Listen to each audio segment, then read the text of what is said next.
Hello and welcome to the Otaku Network podcast. My name is Steve. And I'm David. And we are into week 1 of the 2025 summer anime seasons. We have 3 new shows to talk about. Well, 2 new shows. One of them is a returning show, which is actually going to be a week late because that's just how they do Sakamoto Days, I guess.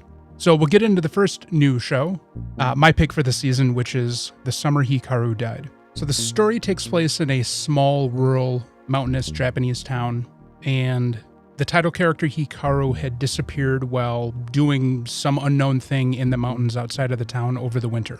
After fruitless searching, he just showed back up a week later, but something was definitely off, and it took his best friend, Yoshiki, about 6 months to confront him about it.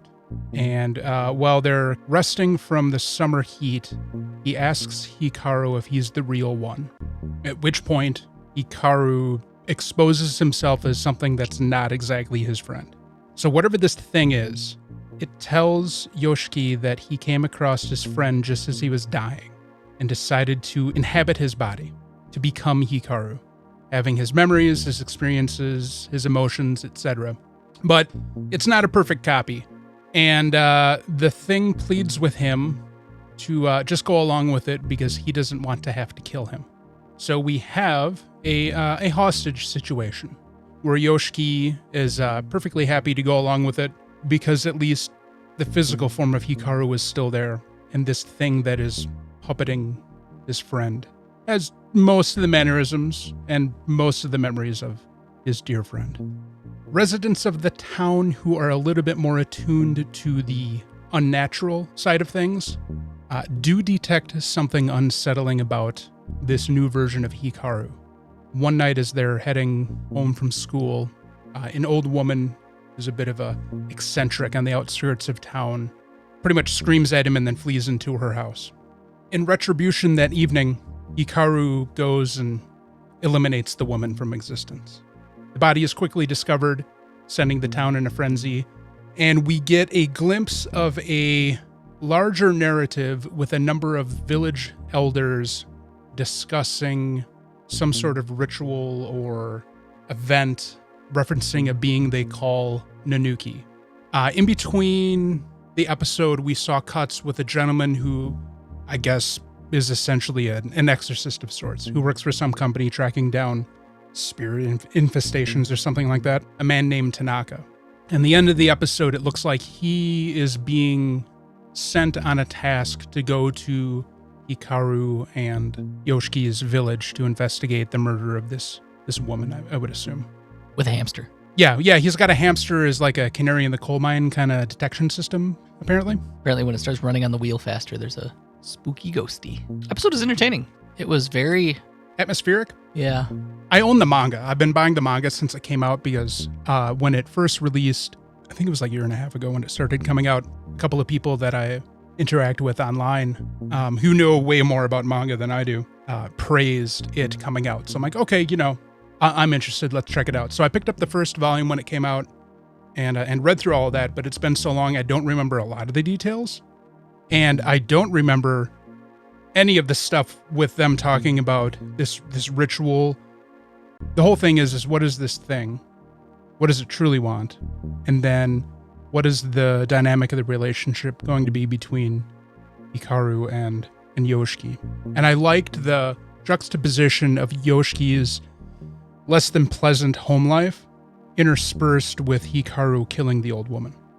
I always enjoy an anime that's realistic in the form of not presenting life in Japan as sunshine and rainbows, because we don't get that a lot in anime or manga, so I always relish it when it shows up.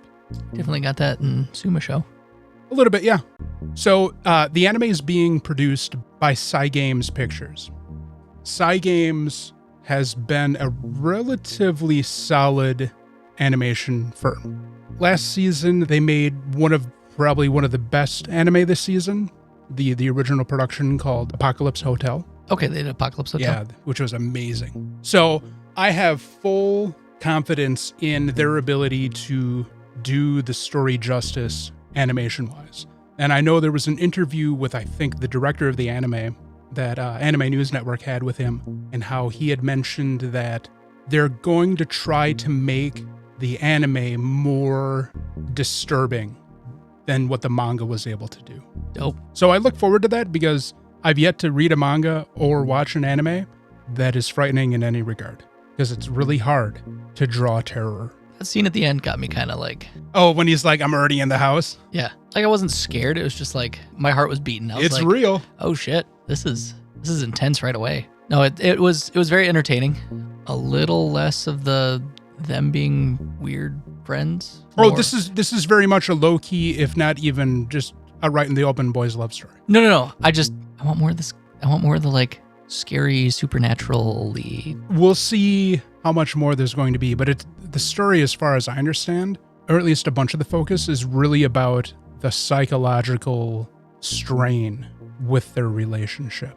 Like I said, I don't know a lot about the story intentionally because it's one that I've been interested in since I found out about it. So I've tried not to really spoil anything for myself. I'm not saying I don't like The Boys Love. Sure. I just want more of the supernatural, like spooky shit, because that part was really cool. Like I like the weird like animation of whatever Hikaru is. Whatever the eldritch horror. Yes, I really like it. I think it's a really cool. Yeah. Like. Well, it is just this form. Yes. This incomprehensible existence. Also, did you notice when Hikaru woke up, there was that like desiccated corpse hiding just off of the... No, I missed that. Yeah, at the very beginning, if you look past Hikaru, Okay. there's a desiccated corpse hiding in something. Oh, okay. I'll have to rewatch that and look for that. Yeah, it's really easy to miss because it's dark, and I might just be misconstruing, but I'm pretty sure it was like Hikaru's desiccated corpse. Yeah, because I don't think the being took his body over. I think it recreated his body Right. as a vessel for itself. The only thing that might be that he did take over the body is because Hikaru's eye was fucked Hikaru's up. eye was fucked up, but also, if you notice when he reveals himself to... It pretty much comes out of the eye. Yeah, it comes out where his eye was missing. Yeah. So I'm like 50-50 as to whether that is Hikaru's body or that desiccated corpse was Hikaru's body. We may find out at some point. There may be a point in this story where Yoshiki decides to try to find where Hikaru died in the mountains. Yeah, don't know, couldn't tell you. Yeah. So there we go. Hikaru, the summer Hikaru died. Confirmed, Hikaru died. Hikaru definitely died. Spoiler alert. Hikaru died in the winter, so it's a bit of a lie. Spoiler alert. Hikaru is dead. So show 2, Sakamoto Days Season 2, does not start for another week. So this week, we don't have anything to talk about regarding it. Let's talk about City the Animation. So City the Animation is a fever dream, just like any other series that exists from... The author of Nichijou. Yeah, the author of Nichijou. It's going to be kind of hard to give a comprehensive synopsis of what happened. So I think we should just kind of like lightning round the stories that popped up.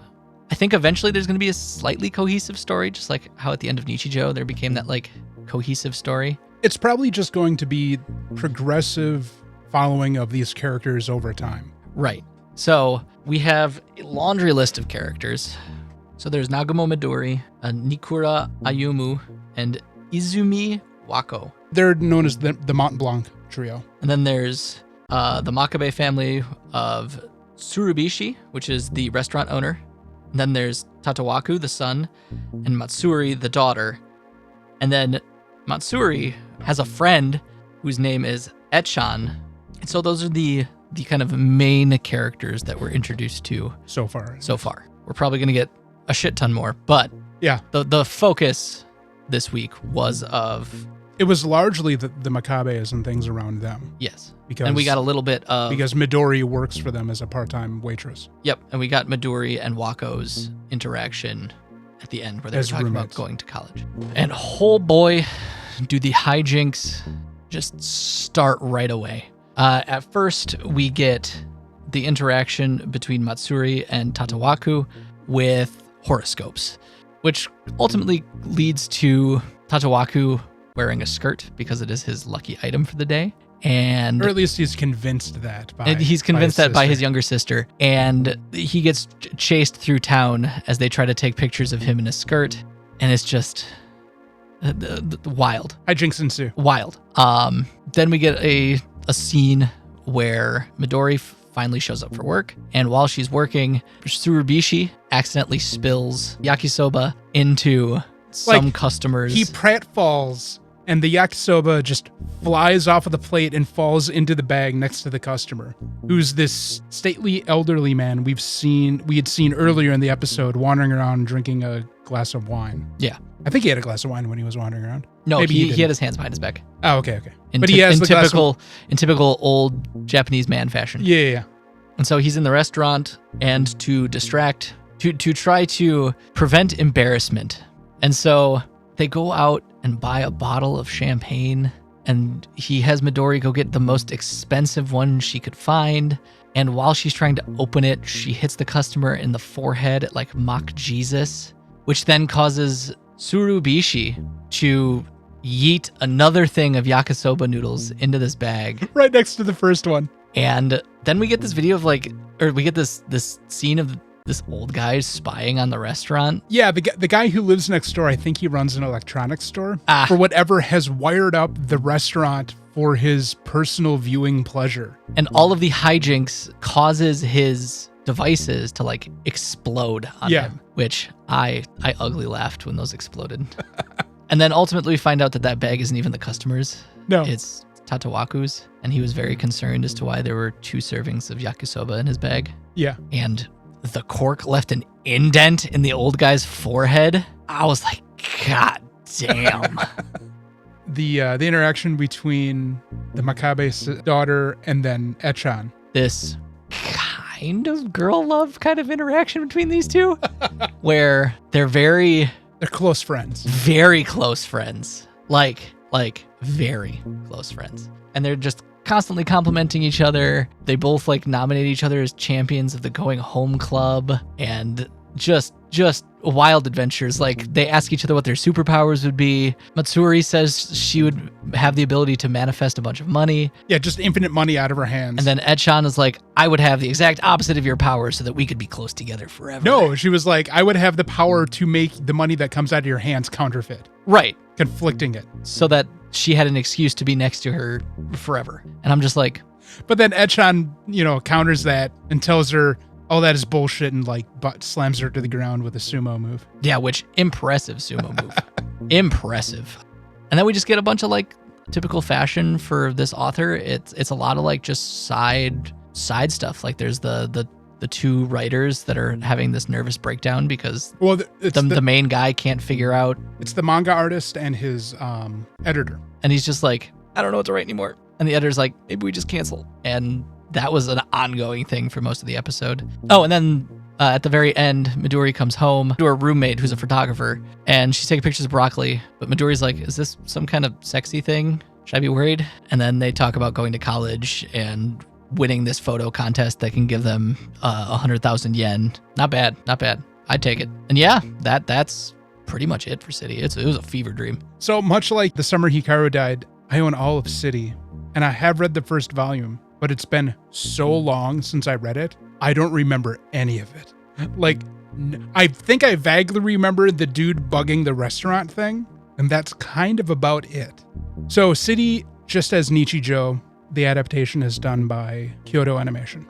Unlike Nichijou, where it felt like the animation was polished more than what the manga was, it feels like they're trying to keep more of the roughness of the manga within this adaptation, which I appreciate. I mean, Nichijou looks beautiful in comparison. Even though Nichijou's character design is very simplistic and has a lot of heavy line work, the animation quality in Nichijou is superior to so much anime that exists. City, not so much, but the artwork is fantastic, and I think the way that Kyoto is handling it works really, really well for just what this insanity is. This is very much insanity. Oh, yeah. My hope is that by the end of City, I will want to just randomly play portions of it like I have for Nichijou for the past decade or so. I don't want it to be better than Nichijou. I'm hoping it's not worse than Nichijou. I want it to be just as enjoyable as Nichijou.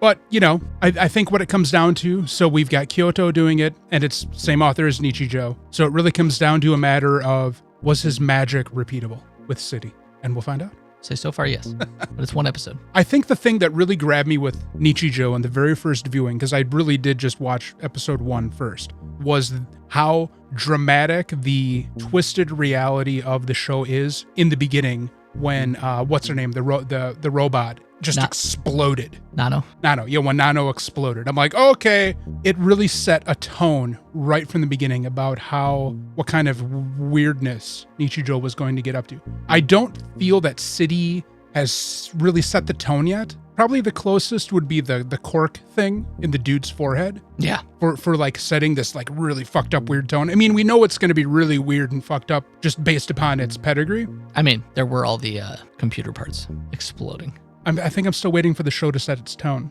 I know I'm going to enjoy the shit out of this. I have faith, but it might take a couple episodes to convince me that this show is just as amazing as the other one. It's good. It's going to be good. It's going to be a lot of fun. I know it's going to be a lot of fun, but there's just something I'm looking for. And it hasn't hit me yet. It didn't hit me with the first volume of the manga, and it didn't hit me with the first episode. Don't get me wrong. Loved it. I was laughing my ass off. It was a lot of fun. I'm already on board. Oh yeah, no, I'm definitely on board, but it's just something tickling me that hasn't been satisfied yet. I don't know how long the season's going to be. We'll find out when we find out. 3 straight cores. Letter grades? I'm gonna give Hikaru a B. I anticipate a lot out of it. I mean, it's hard with both of these because I've already gone in knowing about them and knowing a little bit about their. Well, City doesn't have a story that I'm aware of yet. Yeah. City though, I'll give Hikaru a B. What are you going to give Hikaru? I think I'm going to give it a B- just because I want it to go a little bit faster. Sure. But beyond that, it's very good.